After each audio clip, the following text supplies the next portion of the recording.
you, in the Islamic religion, why the Shias Muslim people are given less importance compared to other Muslims. I have also heard one of my Muslim friends that they are not even allowed to drink water from a Shia family, not even a water, okay? Means I just need to ask, it is also said that in Iraq there was a Saddam Hussein has done, he has spread a chemical gas, he has done a cruelism on Shia's people, as compared to Hitler has done on Jewish people in the Second World War. So don't you think it's an injustice? I also need to know that what exactly the Shia's people has done a mistake in the Islamic religion before. So still they're suffering right now these days. The brother asked the question that why are Shias considered inferior and what mistake they have done, why Saddam Hussein killed them like Hitler has killed Germany with chemical weapons, etc. Brother, in Islam there is no Shia Sunni. There is no Shia Sunni in Islam.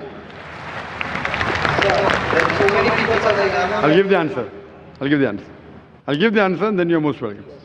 In Islam there is no Shia Sunni. What Quran says in Surah Al-Imran chapter 3 verse number 103, وَاتَصِمُوا بِحَبْلِ اللَّهِ جَمِيعًا وَلَا تَفَرَّقُوا. Hold to the rope of Allah strongly and be not divided. We have to hold to the rope of Allah, the Quran, and the teachings of the Prophet, the Sahih Hadith.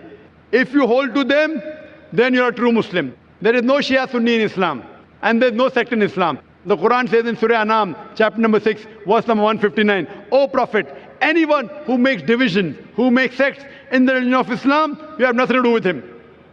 Allah will look after their affairs on the day of judgment. And our beloved Prophet Muhammad said that there will be 73 sects in Muslim. Out of that, only one will go to Jannah.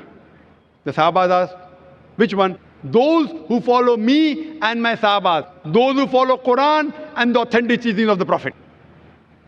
So, the Quran says, don't make sects. Our Prophet said, even though the Quran says, there will be some people who will make sects. How many? 73. The one who will be on the true path is one who doesn't make sects. So anyone who calls himself anything besides Muslims, the word is Muslim. Muslim means a person who submits his will to God. What was the Prophet? Was he Shia? Was he Sunni? What was he? He was Muslim. And the answer I gave to the earlier sister of Surah Al-Imran, chapter 3, verse 64, it says, فَقُلُوا شَهَدُوا بِأَنَّا مُسْلِمُونَ. We bear witness that we are Muslim. If you want to judge whether the Muslim is right or wrong, what you do? You check with the Quran. Let him call himself Muhammad, Zakir, Sultan, Abdullah, no problem. You check it up if he's following the Quran and the authentic teachings of the Prophet. Bukhari, Muslim, authentic teaching, he's a true Muslim.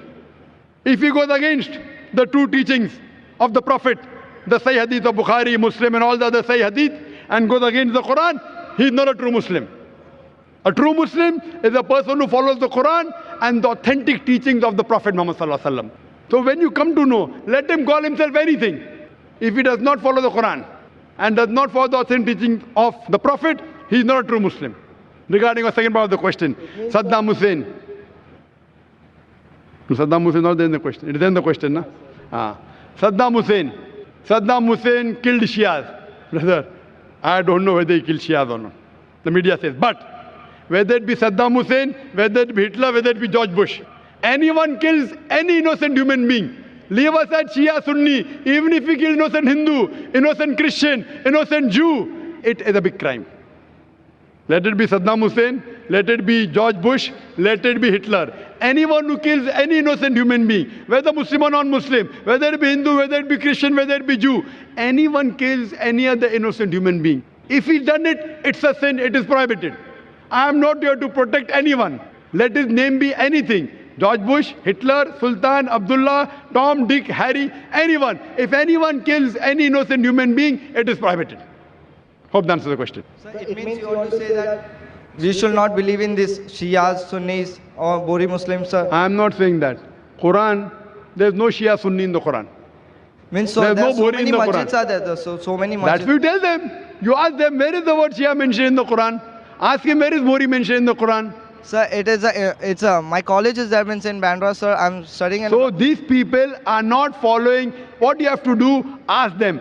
Are they following the teachings of Muhammad Sallallahu Alaihi Wasallam? Are they following the teachings of Allah Subhanahu Wa Ta'ala? Allah says in the Quran, in Surah Anam, chapter 6, verse number 159. Anyone who makes sects divisions. In Islam, you have nothing to do with him. Anyone who divides the religion of Islam, it is prohibited.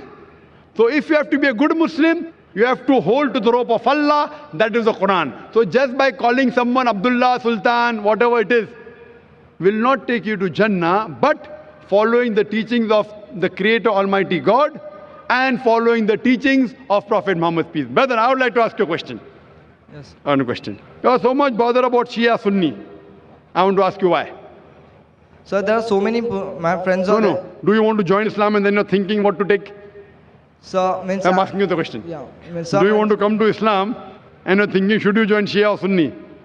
Sir, no, I'm... No. Means You're there not are thinking so of many... Sir, there are so many religions are there. Means in Islam, there are so many sections of religions. There's no section in Islam. Uh-huh. Islam, there is only one Muslim. Whoever told you did not tell you what Quran says.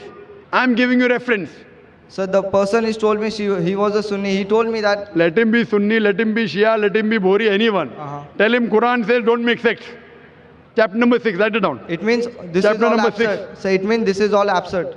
He is not following Quran. Quran says Surah Anam chapter 6 verse number 159. Note it down. The Dr. Zakir Naik said, Surah Anam chapter 6 verse number 159. That don't make sects. What you have to do is you have to submit your will to God. Now I want to know, brother, do you want to submit your will to God? Brother, do you want to submit your will to God? So I respect Islam, sir. I believe in Islam. No, fine. You respect Islam. Do you believe there's one God? Do you believe there's one God? Yes, sir, I believe in God. Do you believe idol worship is wrong? Do you believe that God has got no idols? God has no idol. Do you believe that? I don't know, sir. Do you believe in idol worship? Do you believe in idol worship? Yeah.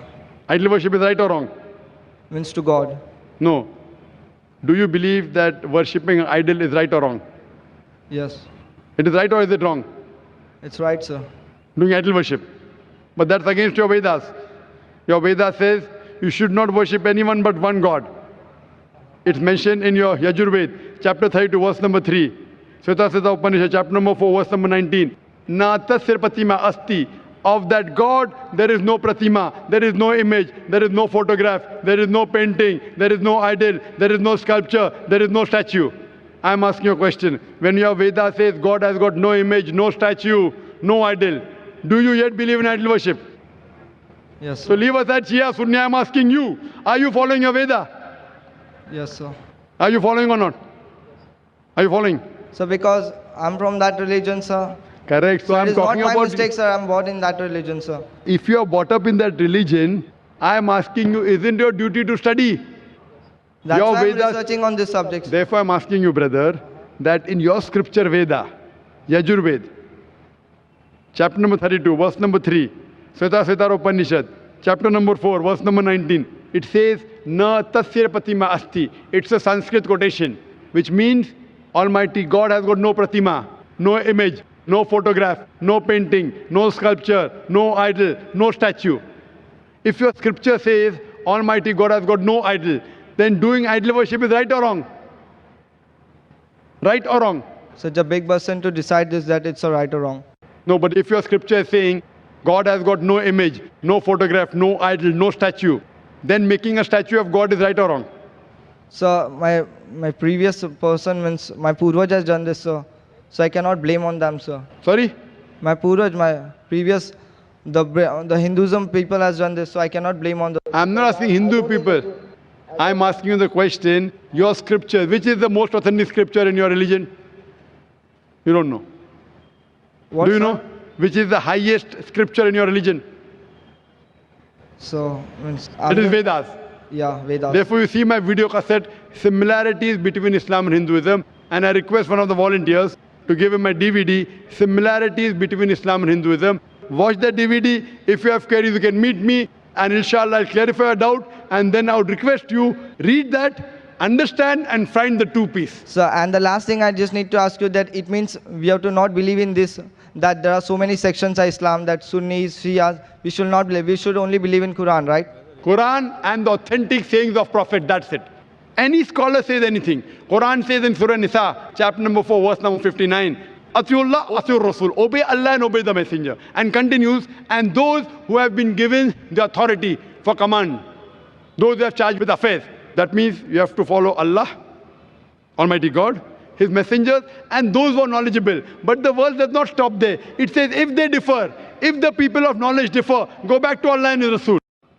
If someone tells you something, you verify from the Quran and the authentic hadith whether it's right or wrong. Just because any scholar says anything, it carries no weight in Islam. So that Our thing is Allah, Almighty God, and the Messenger. If any scholar says something, if it matches with Quran and Sahih Hadith, you accept it. If it is against Quran Hadith, you reject it. so Just by person saying he's a Muslim, you have to tell him, "Qul hatu burhanakum," produce your proof in kuntum sadiqin, but if you're truthful. That's the reason whenever I give answer, I give you references from the Quran and Sahih Hadith. What I'm saying, what Dr. Zakir Naik says is zero in Islam. It carries no value. What I say in Islam is zero. Nil. What Quran says, what Almighty God says, what our beloved Prophet Muhammad sallallahu alaihi wasallam says, that carries weight. So what I'm giving references. Person who does not know, I'm giving references. My answer is based on this teaching of the Quran, these verses. My answer is based on this teaching of the Prophet, Sahih Bukhari, volume number so and so, etc., to give proof. So what they say carries weight, what I say carries no weight. Hope that answers the question. We'll have the next question from the